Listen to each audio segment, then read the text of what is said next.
अपना प्रदेश उत्तर प्रदेश देख रहे हैं आप, आपके साथ मैं हूं खुशबू पांडे। तो चलिए रुख करेंगे खबरों की ओर। मुख्यमंत्री योगी आदित्यनाथ बागपत पहुंचे, जहां उन्होंने एनडीए प्रत्याशी राजकुमार संगवान के समर्थन में जनसभा को संबोधित किया और उनके पक्ष में वोट करने को कहा। साथ ही बता दें कि मुख्यमंत्री योगी आदित्यनाथ जयंत चौधरी के साथ पहली बार मंच साझा करते हुए नजर भी आए। और भाइयों,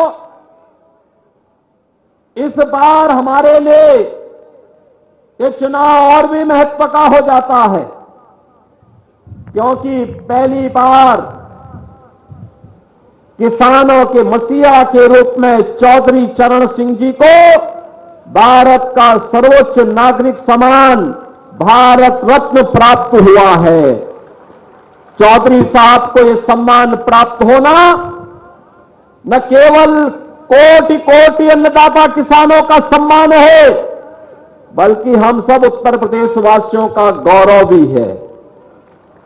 और इसीलिए जहां मैं इसके लिए चौधरी चरण सिंह जी को नमन करता हूं, वहीं प्रधानमंत्री मोदी जी के प्रति भी आभार व्यक्त करता हूं, जिन्होंने चौधरी साहब के उन मूल्यों और उन आदर्शों को ध्यान में रख करके देश के अन्नदाता किसानों को भारत के राजनीतिक एजेंडे का हिस्सा बनाया और आज प्रभावी ढंग से उन योजनाओं का क्रियान्वयन न केवल देश के अंदर भारत सरकार के द्वारा, बल्कि उत्तर प्रदेश के अंदर भी हम प्रभावी ढंग से लागू करने में सफल हो रहे हैं।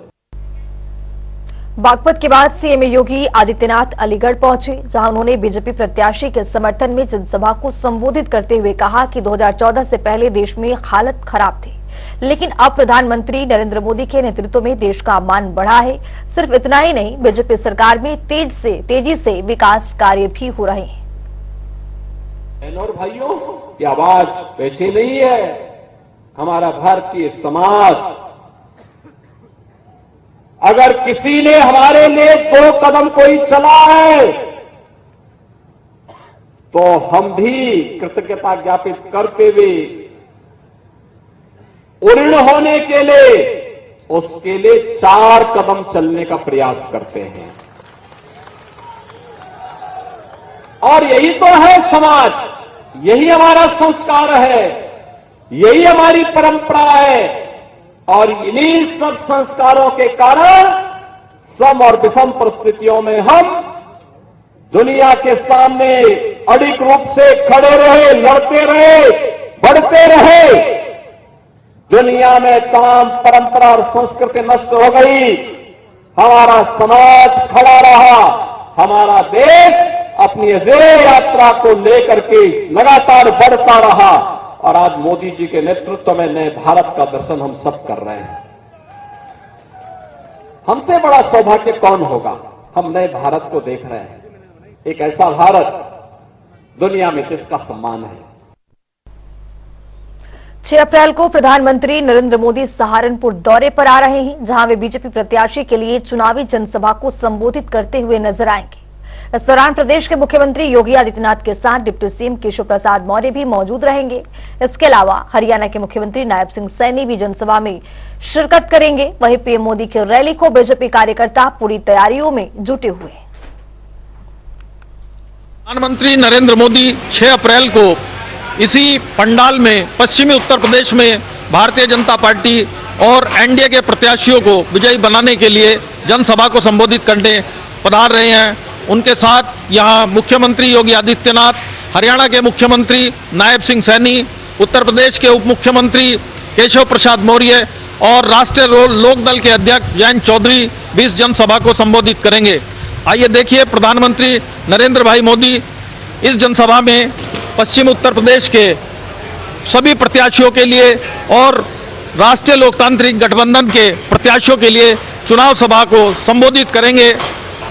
पश्चिमी उत्तर प्रदेश में वे पहली जनसभा मेरठ में कर चुके हैं और अब दूसरी जनसभा उत्तर प्रदेश में सहारनपुर में 6 अप्रैल को संबोधित करेंगे।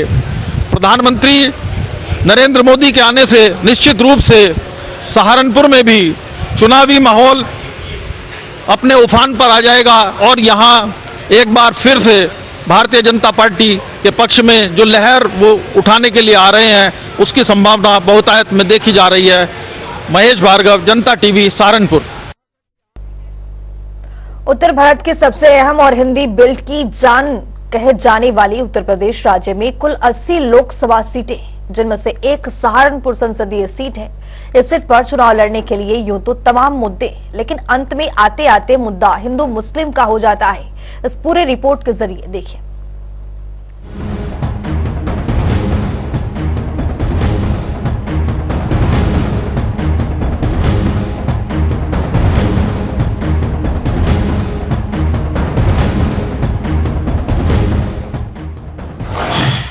सहारनपुर सीट पर चुनावी समीकरण। बीजेपी कांग्रेस ने उतारे पुराने चेहरे, बसपा ने नए चेहरे पर खेला दांव। दलित मुस्लिम वोटर्स साधने की कोशिश, कौन बनेगा सरताज? साल 2019 में जब पूरे देश में मोदी लहर थी, तब भी बीजेपी यूपी की सहारन सीट से चुनाव हार गई थी। ये उन 17 सीटों में एक है जिस पर हार की कसक बीजेपी को आज भी। बीजेपी इस सीट पर कमल खिलाने के लिए जोरों शोरों से जुटी। इस सीट पर चुनाव लड़ने के लिए यूं तो तमाम मुद्दे, लेकिन अंत में आते आते मुद्दा हिंदू मुस्लिम का हो जाता है। संख्या में कम होने के बावजूद अपनी एकजुटता के बल पर अधिकतर बार मुस्लिम उम्मीदवार यहां से जीत हासिल करने में कामयाब रहे। इस बार इंडिया गठबंधन ने इमरान मसूद को मैदान में उतारा है, लेकिन बीजेपी ने भी पूरे दमखम के साथ फिर से राघव लखनपाल पर अपना दांव चला है। वहीं बसपा पार्टी ने नए चेहरे माजिद अली को 24 के रण में खड़ा किया है।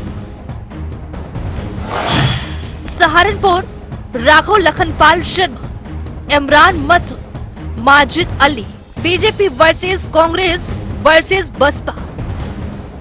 सहारनपुर लोकसभा सीट की जातीय समीकरण की बात करें तो यहाँ 14 लाख वोटरों में 60% हिंदू हैं, तो वहीं 40% मुसलमान हैं। लेकिन एकजुट होकर वोट करने की प्रवृत्ति की वजह से इस सीट पर अधिकतर मुसलमान उम्मीदवारों का बोलबाला रहा है। तो चलिए एक नजर ग्राफिक्स पर डालते हैं। करीब 17 लाख वोटर हैं। हिंदू वोटर करीब 60%, करीब 40% मुस्लिम वोटर, गुर्जर और राजपूत वोटर करीब 8-8%, दलित वोटर करीब 6%, अन्य जातियों के वोटर करीब 8%। सहारनपुर सीट का एक अपना ही इतिहास रहा है। भले ही यहाँ हिंदू वोटरों की संख्या ज्यादा है, लेकिन इस सीट के सिंहासन पर मुसलमान प्रत्याशी का कब्जा रहा है। चलिए ग्राफिक्स के जरिए इस सीट का चुनावी इतिहास जानते हैं। साल 1999 मंसूर अली खान बसपा। साल 2004 काजी रशीद मसूद सपा। साल 2009 जगदीश सिंह राणा बसपा। साल 2014 राघव लखनपाल बीजेपी। साल 2019 हाजी फजलुर रहमान सपा। इस बार का चुनाव दो बड़े गठबंधनों के बीच है, जहां सपा और कांग्रेस अपना गठजोड़ कर चुके। सपा ने समझौते के तहत प्रदेश की 80 में से 17 सीटें कांग्रेस को दी। उन्हीं 17 सीटों में से एक सहारनपुर भी, यानी यहां से कांग्रेस का उम्मीदवार गठबंधन की ओर से चुनाव लड़ेगा, जबकि चौधरी चरण सिंह को भारत रत्न देने के बाद जयंत चौधरी बीजेपी के साथ हाथ मिला लिया। ऐसे में दूसरा गठबंधन बीजेपी और आरएलडी का होगा, जबकि किसी जमाने में कद्दावर रही मायावती की बसपा यहाँ पर अकेली ताल ठोकेंगी। अब ऐसे में जनता का क्या मूड है? लोकसभा चुनाव 2024 की अधिसूचना जारी होते ही सहारनपुर उन जिलों में से है जहां लोकसभा का चुनाव प्रथम चरण में संपन्न होगा। आज हमारे साथ कुछ सहारनपुर के मतदाता हैं, हम उनसे पता करते हैं कि सहारनपुर में इस समय क्या स्थिति है और किस पार्टी के पक्ष में अभी यहाँ का मतदाता कुछ सोचता है। अभी तक यहाँ किसी भी राजनीतिक दल ने अपने उम्मीदवार की अधिकृत रूप से घोषणा नहीं की है। ऐसे माहौल में हम बात करते हैं अपने कुछ साथ मौजूद मतदाताओं से। सर जी अभी तो कोई स्थिति है नहीं ऐसी, लेकिन स्थिति जो भी कुछ होगी वो बीजेपी की हक में जा रही है। वैसे तो 90% में ऐसा है, अभी कुछ पार्टियों ने अपने टिकट उम्मीदवारों के नाम घोषित किए हैं, लेकिन वो परमानेंट नहीं है, वो पक्के रहेंगे या नहीं रहेंगे। भाजपा ने कोई नाम घोषित नहीं किया। सहारनपुर का मिजाज यहाँ तो बहुत अच्छा है, सब खुशहाल है, किसी को कोई परेशानी नहीं है, सब एक दूसरे के इसमें लगे हुए हैं, सब एक दूसरे से खुश हैं। सर मिजाज तो ऐसा है, देखो हर जगह वैसे कोई ऐसे वो नहीं है, शांति का माहौल है, कोई ऐसी बात नहीं है। कल परसों मतलब जैसे इसकी घोषणा हुई है सबको पता चला है, लेकिन कोई वो नहीं, शांति के साथ ही सब वो बनाए रखे हैं। लेकिन फिर भी आपको क्या लगता है कौन सी पार्टी के हक में माहौल यहाँ बनेगा? सर देखो जो जिसको ऊपर वाला चाहेगा वो बन पाएगा।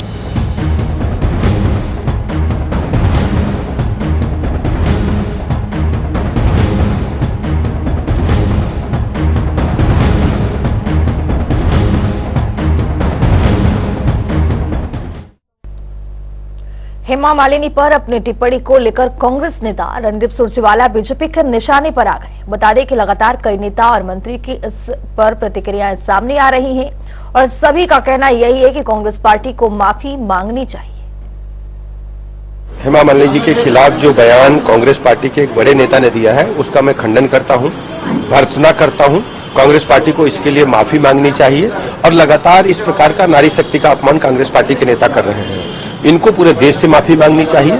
आने वाले समय में देश की जनता कांग्रेस पार्टी को कभी माफ नहीं करेगी। हमारे समाज में हमारी बहनों को बड़ा स्थान दिया गया है महिलाओं को, और इस प्रकार की टिप्पणी कहीं ना कहीं नारी अस्मिता और नारी सम्मान का अपमान, इसके लिए कांग्रेस के लोगों को माफी मांगनी। हम उनके बयान से सहमत नहीं हैं।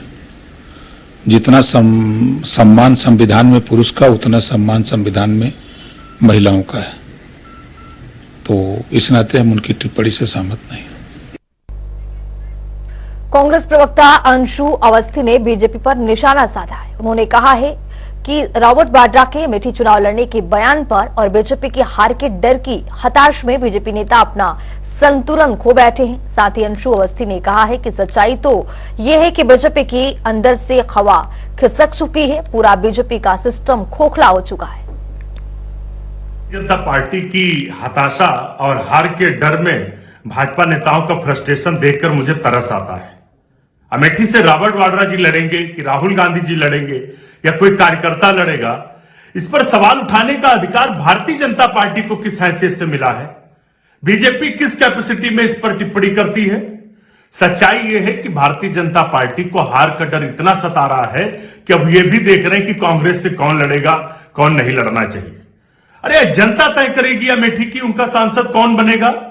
इस लोकतांत्रिक देश में सभी को चुनाव लड़ने का अधिकार है। कांग्रेस पार्टी जो भी चुनाव में टिकट मांगते हैं हम उनका स्वागत करते हैं, हम उनके बारे में जानकारी जुटाते हैं, उनको चुनाव में भेजते हैं। अब बीजेपी प्राइवेट लिमिटेड कंपनी नहीं है ना कि जो सिर्फ नागपुर से तय होंगे कैंडिडेट।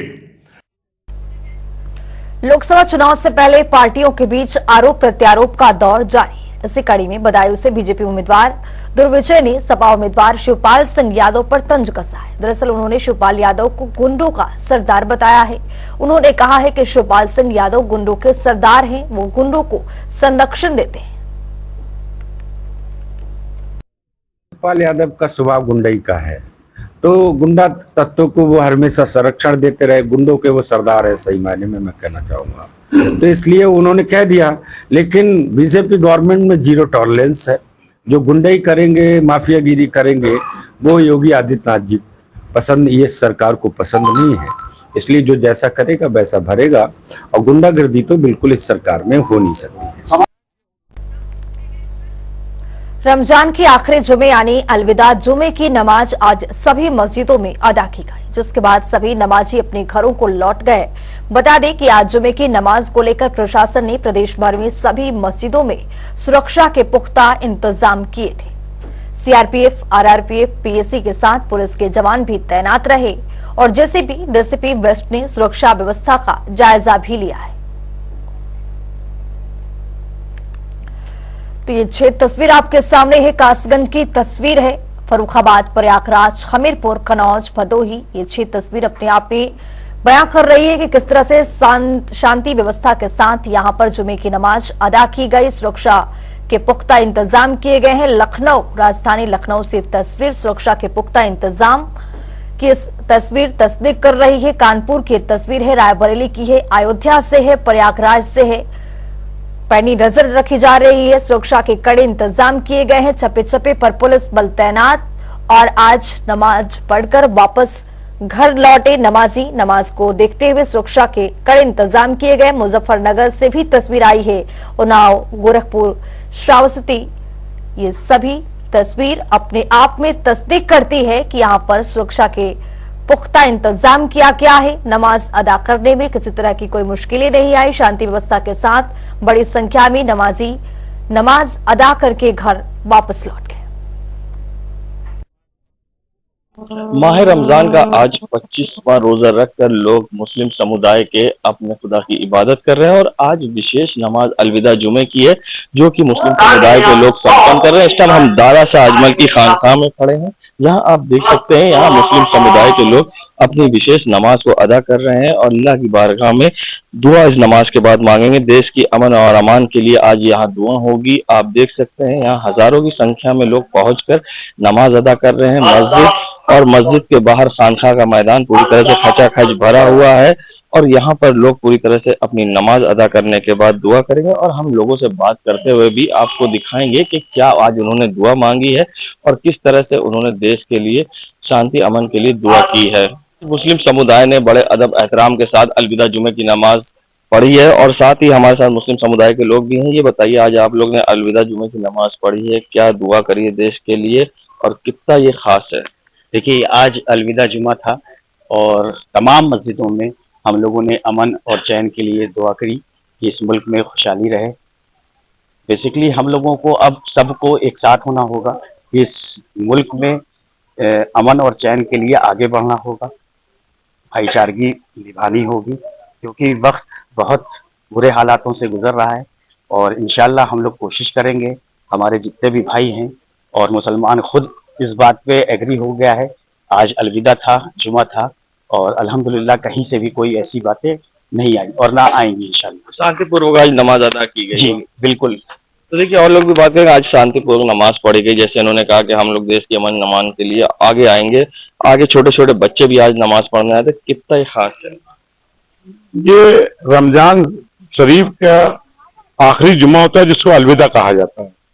आज मस्जिदों में और हमारे दायरा शाह अजमल की मस्जिद में मुल्क के लिए सुकून शांति बनी रहे, चैन अमन से लोग रहें, दुआएं की गई। हमारे पीर इमाम साहब ने भी दुआ मांगी और लोगों ने भी दुआ मांगी। आज बड़ा उत्साह है लोगों में अलविदा को लेकर और हम लोग ये कोशिश करते हैं, हमारे मुसलमान भाई ये कोशिश कर रहा है क्योंकि मुल्क के अंदर चैन अमन बना रहे। क्या अल्लाह से दुआ किया? अल्लाह ताला से दुआ की गई मुल्क के अंदर शांति अमन। तो और लोग भी हम बात करेंगे। बताइए, आज आप लोग नमाज पढ़ी है, किस तरह से अल्लाह से? बिस्मिल्लाहिर्रहमानिर्रहीम। ये रमजान का आखिरी अशरे का ये जुमा होता है, इसको हम अलविदा कहते हैं और इसको अल्हम्दुलिल्लाह हम अल्लाह से दुआ करते हैं कि अल्लाह पाक ऐसे रमजान हम सारे मुसलमान भाइयों को मिले और इसकी इबादत कर सकें, सच की राह पे चल सकें, क्योंकि ये मजहब इंसानियत को सही राह दिखाने वाला मजहब है और माशरे के अंदर, समाज के अंदर तमाम तरह की गलतफहमियां लोगों को फैल गई हैं कि मुसलमान वो लफ्जों तो देखिए, सबसे बड़ी बात है कि सबको इंसानियत का पैगाम देता है ये इस्लाम, ऐसा यहाँ के लोगों का कहना है। और कड़ी सुरक्षा के बीच में आज नमाज पढ़ी गई। एसएसबी की भी टीम यहाँ तैनात की गई थी, पुलिस की भी चाक चौबंद व्यवस्थाएं थी और ऐसे में आज यहाँ अलविदा जुमे की लोगों ने नमाज पढ़ी और अल्लाह से देश के अमन चैन के लिए दुआ की है। जनता टीवी के लिए सैयद मोहम्मद आमिर, प्रयागराज। अब रुक करेंगे 5 मिनट में 25 बड़ी खबरों का। मुजफ्फरनगर पुलिस को मिली बड़ी कामयाबी, अवैध असलाह फैक्ट्री पर छापेमारी कर 4 अभियुक्तों को किया है गिरफ्तार। कब्जे से 160 अवैध तमंचे और तमंचे बनाने के उपकरण बरामद। श्रावस्ती पुलिस जुम्मे की नमाज को लेकर हुई अलर्ट। शांति व्यवस्थाएं बनाए रखने के लिए किया गया flag march. Nepal border area में रखी गई कड़ी नजर। बांदा में पुलिस अधिकारी बनकर अवैध वसूली करने वाले गिरोह का खुलासा। एक आरोपी को किया गया गिरफ्तार। दूसरा फरार। मुकदमा समाप्त करने का झांसा देकर करते थे वसूली। देवरिया में बाइक सवार बदमाशों ने मैनेजर से किए लाखों के लूट। चाकू मारकर दिया घटना को अंजाम। पुलिस बदमाशों की गिरफ्तारी में जुटी। फतेहपुर में कंटेनर और ट्रक की हुई भिड़ंत। हादसे में दोनों चालक हुए हैं घायल। पुलिस ने घायलों को अस्पताल में कराया है भर्ती। इलाज के दौरान एक चालक की मौत। कनौज पुलिस जुम्मे की नमाज को लेकर हुई अलर्ट। संवेदनशील इलाकों में पुलिस आयुक्त ने निकाला है फ्लैग मार्च। लखनऊ में सरोजनी नगर कोतावली में करनी सेना का प्रदर्शन। पुलिस की तरफ से किसी मामले में एक तरफ कार्रवाई से नमाज थी करनी सेना। सैकड़ों की तादाद में करनी सेना के पदाधिकारी रहे मौजूद। बरेली में प्रेमी युगल के शव गेहूं के खेत में से बरामद। पुलिस ने शव का कराया पोस्टमार्टम। घटना की जांच चल रही। बुलंदशहर में फूफा भतीजा हत्याकांड का खुलासा। मृतक राजू का नौकर और उसका साथी गिरफ्तार। आरोपी पर मृतक के 50,000 रुपए थे बकाया। फिरोजाबाद में 2 मजदूरों के साथ हादसा। गहरे गड्ढे में गिरकर एक की मौत, एक घायल।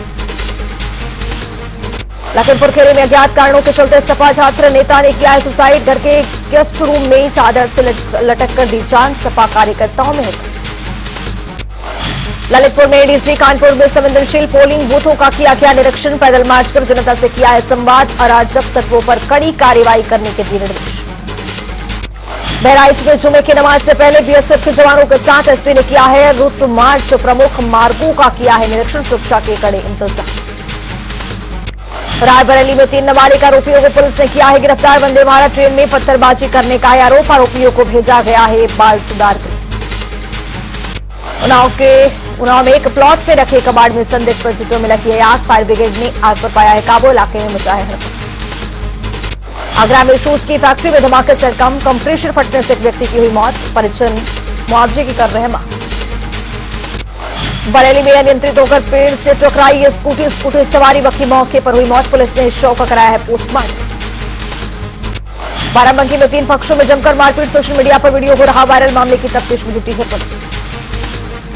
लोहिया संस्थान के नवनीत तिवारी निदेशक का छात्रों से सीधा संवाद। लगभग 375 छात्र हुए शामिल। निदेशक के 1 माह का कार्यकाल पूरा होने पर कार्यक्रम का आयोजन।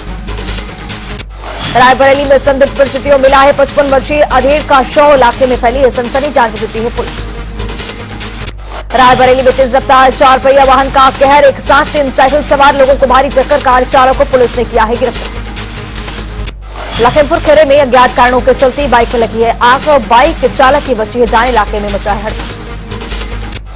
लखीमपुर खीरी में 6 वर्षीय मासूम बच्चे की हत्या। झाड़ियों में शव मिलने से मचा हड़कंप। शव का पोस्टमार्टम कराकर जांच जुटी है पुलिस। कानपुर में साइबर ठगों ने आईएएस अफसरों को फोन किया है हैक। परिचितों से की जा रही है पैसे की डिमांड। आईएएस ने परिचितों को दी थी जानकारी। सहारनपुर में लोकसभा चुनाव की तैयारियों में जुटा है प्रशासन। पुलिस ने निकाला है फ्लैग मार्च। इलाके में की गई शांति बनाए रखने की अपील।